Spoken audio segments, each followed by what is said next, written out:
the NRA. Many of Wu's outnumbered and poorly motivated troops defected, and the NRA moved north along the railway. Wu managed to get units into positions south of Wuhan in August, but his counterattacks were broken up by NRA artillery.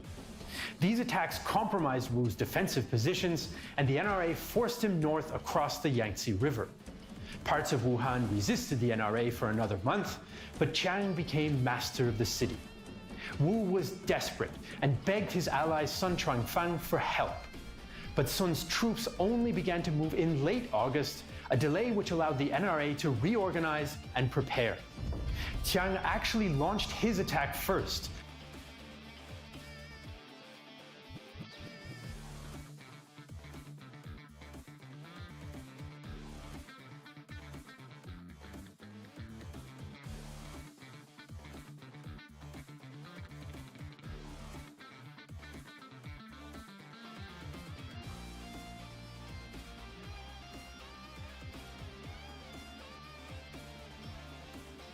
A group of Japanese warships slipped silently through the night towards their unsuspecting prey. The Pacific Fleet is at anchor, not realizing that Japan is about to launch a sneak attack to wipe out their main naval base and expand Japan's influence in Asia. But it's not 1941, it's 1904, and the fleet in danger is Russian. The war that is about to break out will see dramatic sieges, the largest land battle in history up to that time, machine guns and modern artillery slaughter thousands, and one of the most crushing naval victories of all time. Japan will be vaulted to great power status, while Russia will fight with revolution. It's World War Zero, the Russo-Japanese War.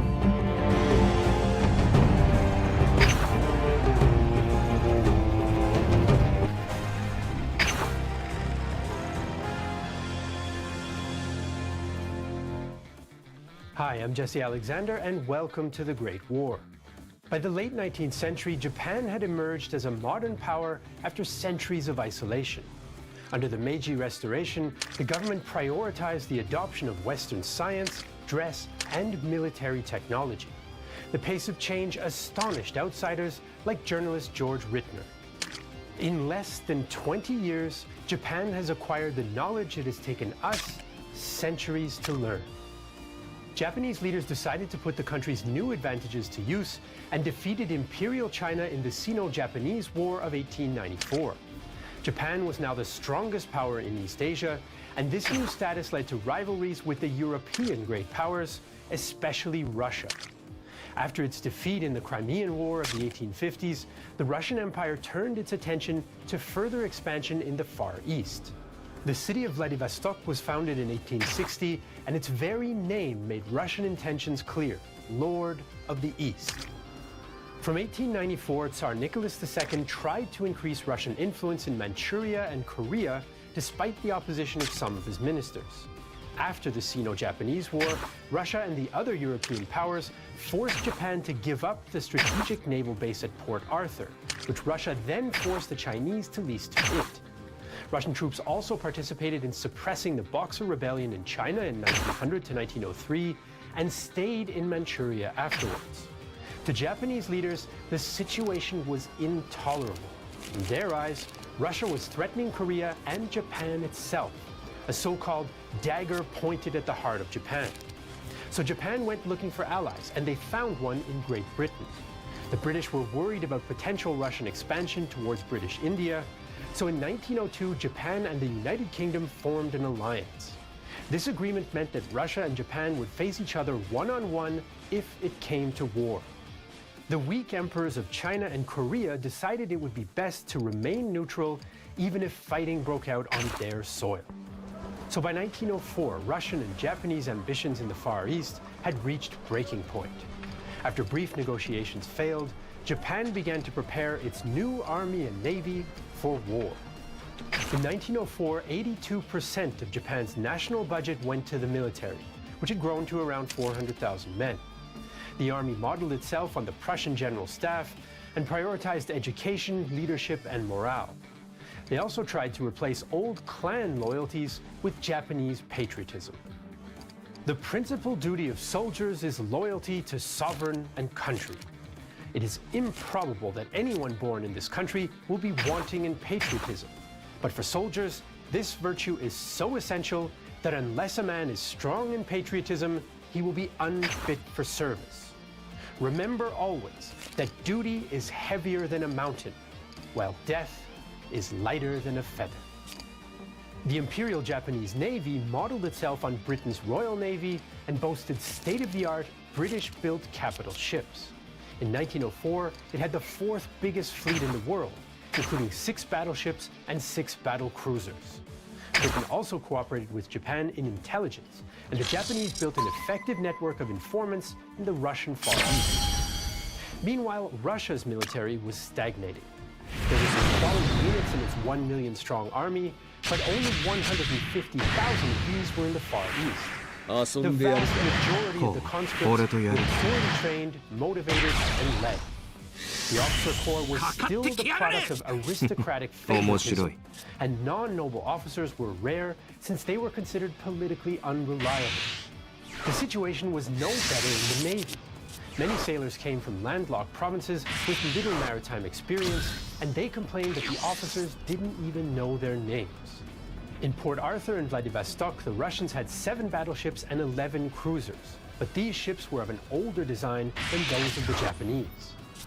So the Japanese set out to plan the coming war, and their strategic thinking was dominated by the Navy. Its first strike would be planned in minute detail. Japan's war plan was to defeat the Russian fleet, win decisive battles on land, and then achieve a favorable peace deal. Russia's financial and manpower resources were far greater than Japan's, so the Japanese wanted to win a short war to force the Russians out of Korea and China's Liaodong Peninsula. The Japanese High Command planned to land troops in Korea and then push north into Manchuria. Further landings would cut off Port Arthur and open another line of advance from the Liaodong Peninsula.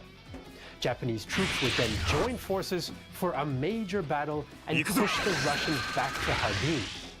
The Japanese hoped that at that point, the United States would intervene diplomatically and broker a peace treaty.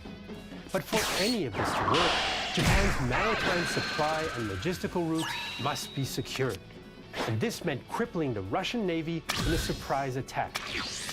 The Russian government, on the other hand, didn't plan war with Japan, in spite of encouragement from the German Kaiser. St. Petersburg was convinced of its racial superiority, and the Tsar assumed war would break out only if he decided to start one. The Russian chain of command in the Far East was equally unprepared. Minister of War Alexei Kropotkin was in charge of the military, but in Manchuria, he was subordinate to Viceroy Yevgeny Alexeyev, and the two did not get along. In case of war with Japan, Kropotkin wanted to retreat and wait for reinforcements from Europe. Alexeyev wanted to stand and fight, and his opinion counted for more since he was the Tsar's favorite uncle. Japan was ready and declared war on Russia on February 8, 1904. But before the declaration arrived at St. Petersburg, the Japanese combined fleet arrived at Port Arthur. The Russian Pacific Fleet was not only worried about a Japanese attack. The ships had anchored outside the main harbor, and some torpedo nets had been laid, but few ships were on full alert, and many sailors were ashore in Port Arthur's bar. There was even a party on the flagship Petropavlovsk. Admiral Togo Heihachiro was worried that Russian coastal batteries might put his irreplaceable battleships at risk, so he planned a nighttime sneak attack.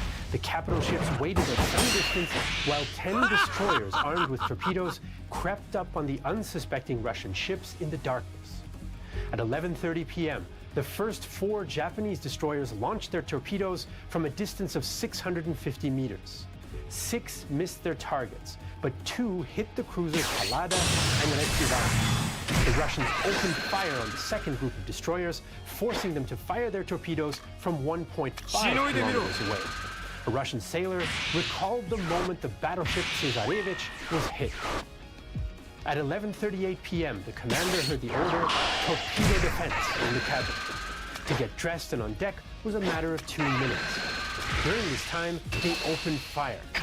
Barely on deck, the commanders recognized 2 Japanese torpedo boats at the rear and the torpedo aiming at the ship from port. A second later, the explosion of hope.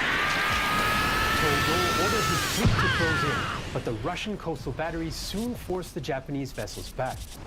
No Japanese ships were lost, but only a few Russian ships were damaged and all could be repaired. Psychologically, though, the attack had shaken the Russians and achieved its strategic goal, since the cautious Russian commanders ordered their fleet to stay in Port Arthur. This gave the Japanese a free hand to continue landing troops as they'd planned. In fact, before the Port Arthur attack began, the Japanese started landing 3,000 troops in Korea at the international port of Chemulpo. 2 Russian warships watched closely, but couldn't intervene in a neutral port. Eventually, in contravention of international law, the Japanese told the Russian ships they had to leave the harbor or face destruction. The Russians faced impossible odds, but hoisted their battle flags and engaged the Japanese. British Captain Lewis Bailey witnessed the scene.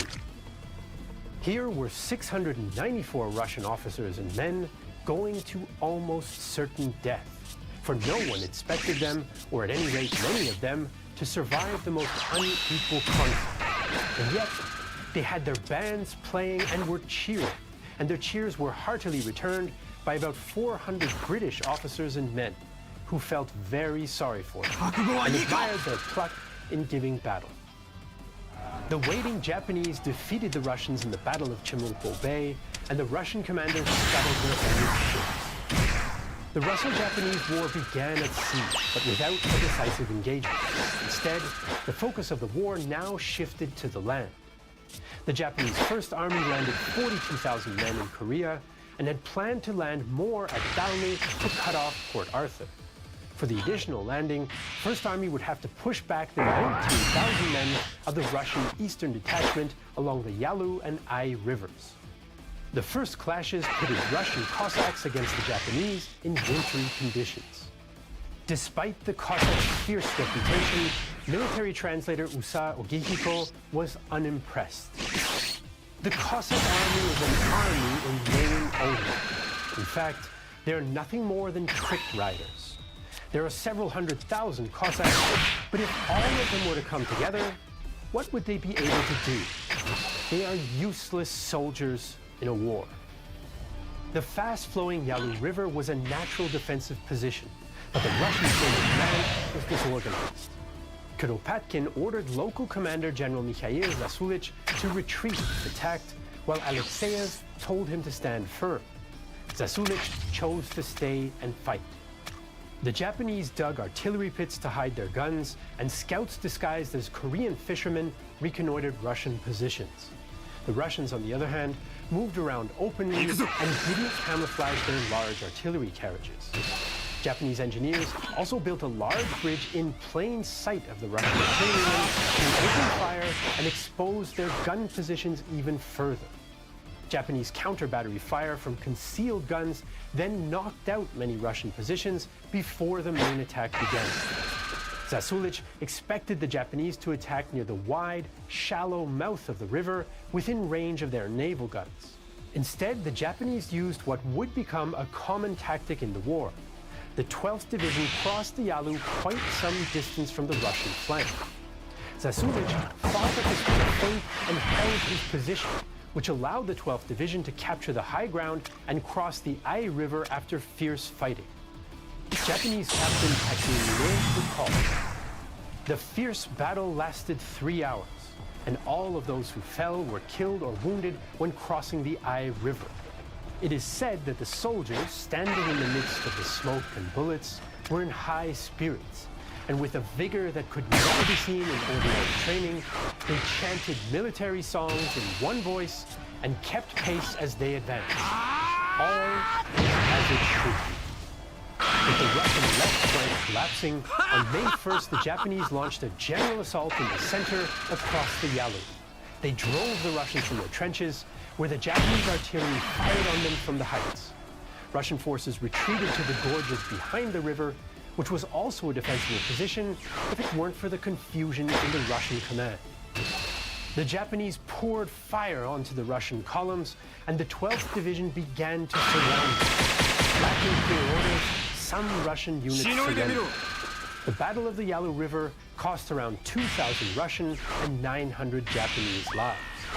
Most Russian forces had escaped, but their most important positions in Manchuria were lost.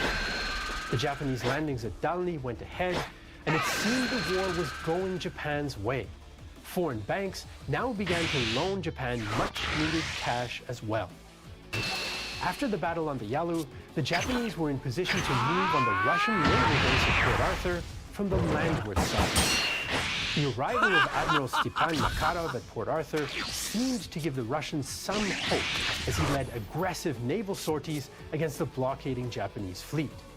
But in April 1904, the flagship Petropavlovsk hit a Japanese mine and sank with all hands, including the admiral. To make matters worse, the Japanese Third Army moved up from Dalny and besieged Port Arthur from the land side. Japanese Commander General Nogi had captured the town in one day in the Sino-Japanese War, but in 1904 it would be a harder nut to crack. With concrete defenses, barbed wire, machine guns, and hand grenades, the Russian garrison inflicted heavy losses on the first Japanese assault. Nogi ordered suicidal human wave attacks, known as Nikudan Kogeki, or human bullets. In a single assault, the Japanese lost 16,000 men. Buddhist chaplain Namiya Eiju recalled the carnage. Some of them were missing half of their bodies. Some had one arm and one leg removed. Some had their heads torn off with only the skin attached. And some had their shoes filled with the flesh of their feet and were abandoned. When burned, they looked like blackened, rotten fish, and you couldn't know whose son or husband they once were. No illustration of the Buddhist hells has ever portrayed such cruelty. The Japanese government, however, hid the scale of these losses from the public. With Port Arthur under threat, the Tsar ordered Admiral William Wittgeft to take his ships and make a run to join the cruiser force at Vladivostok. Wittgeft was not happy about the order, but on August 10th, the Pacific Fleet steamed out with 6 battleships, 4 cruisers, and 8 destroyers. Admiral Togo's combined fleet had 4 battleships and 2 cruisers, along with smaller ships. Togo had previously lost 2 battleships to mines, so he was reluctant to take risks, but he could not allow the Russian fleets to join. The Japanese first tried to sail across the front of the Russians in a maneuver known as crossing the T, but they ended up behind the Russian ships. The Japanese chased the Russians while the fleets exchanged fire, and a heavy Russian 12-inch shell hit Togo's flagship Mikasa. The Mikasa withdrew, but just as the Russians seemed to be slipping away, 2 Japanese 12-inch shells smashed into the Russian flagship Cesarevich. Admiral Wittgeft was killed, and the ship jammed in a portward turn. The Russian fleet panicked and lost cohesion, but was saved from disaster when the battleship Retvizan charged at the Japanese. The Pacific Fleet limped back to Port Arthur and decided to wait for reinforcements. Those reinforcements were the Baltic Fleet, which was renamed the Second Pacific Fleet and set off on an epic 8-month journey around the world in October 1904. In a series of battles fought throughout the summer of 1904, the Japanese army gradually drove Russian forces away from Port Arthur to defensive positions around the Manchurian town of Mukden. Then in January 1905, Port Arthur capitulated and Japanese artillery sunk the Russian Pacific Fleet in the harbor. The string of defeats caused much tension amongst the Russians, including between General Samsonov and Rennenkampf, whose relations would not improve by the time they commanded at the Battle of Tannenberg in 1914. Interestingly, a German military observer of this campaign was Max Hoffmann, who later met the Russian generals again at the same battle during the First World War. Japan had won a string of important victories so far, but they'd also suffered heavy casualties. Russia's much larger reserves meant that it could replace its losses by sending fresh troops east on the Trans-Siberian Railway. Now that Port Arthur had fallen, 5 Japanese armies could join for the decisive battle that their army staff had envisioned to avoid a long war. Japanese Commander General Oyama Iwao knew the Russians were planning a counterattack, so he decided to strike first at Mukden. For the coming battle, the Japanese concentrated 200,000 men, 7,300 cavalry, and 1,000 artillery pieces. The three Russian armies had around 275,000 men, 16,000 cavalry, and 1,200 artillery pieces. The Japanese, however, had about twice as many machine guns as did the Russians. Oyama planned to once again outflank the Russian position and trap them in a pincer movement so that this time they could not escape. On February 17th, the Japanese army of Yalu began to move through the hills of the Russian eastern flank. A strong artillery barrage pinned the Russian center, and Kuropatkin assumed the main Japanese thrust was in the east. He shifted his units across the 100-kilometer-long front, which weakened his western flank. And it was in the west that the Japanese Third Army launched its primary effort. General Nogi swung around Mukden to threaten the Russians' lines of retreat. German military observer Beckmann recorded the Japanese use of machine guns in the advance. The Russian fire was silenced, but broke out again whenever the machine gun fire slackened. The Japanese infantry used these pauses in the enemy's fire to press forward to close range under cover of their own machine gun fire.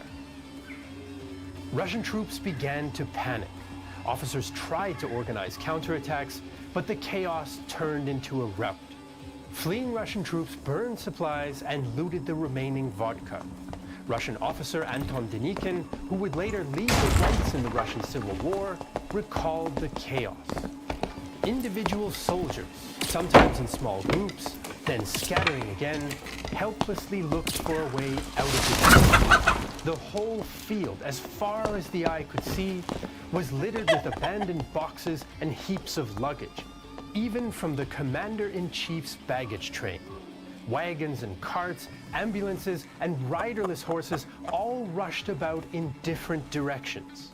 For the first time in the war, I saw panic. Despite the disaster, Kuropatkin was able to put together a rear guard and prevent total defeat. The fighting was hard. The Japanese were once again too exhausted to pursue the weakened Russians. The Japanese escaped, and Japanese casualties were an unbelievable 0.5%. The Battle of Mukden was likely the largest in history up to that point in terms of troop numbers and ammunition spending. The Japanese fired as much ammo at Mukden as the entire German army in the 6-month-long Franco-Prussian War, and the Russians used even more. The Japanese were again victorious at Mukden, but the land war had turned into a meat grinder that they couldn't continue for long. It was up to the Navy to bring the victory that Japan so desperately needed. The voyage of the Russian Baltic Fleet had taken it around the world. But by the time it reached the theater of war in May 1905, it was in a poor state. Its 29,000-kilometer journey had seen it accidentally fire on British fishing trawlers and face mutinies, refueling problems, and mechanical issues. Its commander, Admiral Zinovy Mad Dog Rozhestvensky, even referred to some of his older ships as, quote, self-sinkers. The Japanese fleet was well informed of the Russians' journey and used the time to make repairs and training. Admiral Tolgo planned to ambush the Russian ships as they passed through the 50-kilometer-wide Tsushima Strait on their way to Vladivostok. Torpedo boats would harass the Russians at night, and the main Japanese fleet would strike the next day. When the Japanese sighted the Russian fleet early on May 27th, the sea was too rough for torpedo boats, so it would be an all-or-nothing attack with the main fleet. That afternoon, the Japanese fleet centered on 4 battleships, 8 armored cruisers, and 4 protected cruisers, crossed in front of the Russian force, led by 8 battleships and 10 cruisers, and performed a bold U-turn on its port side. For Admiral Akiyama Saneyuki, this was the culmination of years of preparation. The Navy had been built up through many years of painstaking work, but it all in a mere 30-minute maneuver. Spent training, strategy was also all for the sake of those 30 minutes. It could not have happened without a decade of preparation, so we could think of it as a decade-long war. The Japanese ships steamed obliquely towards the leading Russian vessels and opened fire on the battleships. Both sides scored hits, and the Mikasa was badly hit. The Russians had the heavier guns, but the Japanese had a superior rate of fire and better fire control. The angle of attack also meant that the Russians could only fire from their fore turrets, while the Japanese could fire broadside using all available guns. The effect was devastating, as Admiral Rozhestvensky recalled. The paint burnt with a clear flame on the steel surfaces. Boats, ropes, hammocks, and woodwork caught fire. Cartridges and ready racks ignited. Upper works and light guns were swept away. In the first hour of battle, the Russian flagship wore off the hit until Rozhestvensky was wounded. Shortly afterwards, Japanese shells sank the battleship Oslabya, the first modern ship to be sunk by gunnery alone. A Russian sailor on a nearby destroyer watched his comrades abandon ship. The whole of the starboard side as far as the keel was laid bare. Her bright plating looked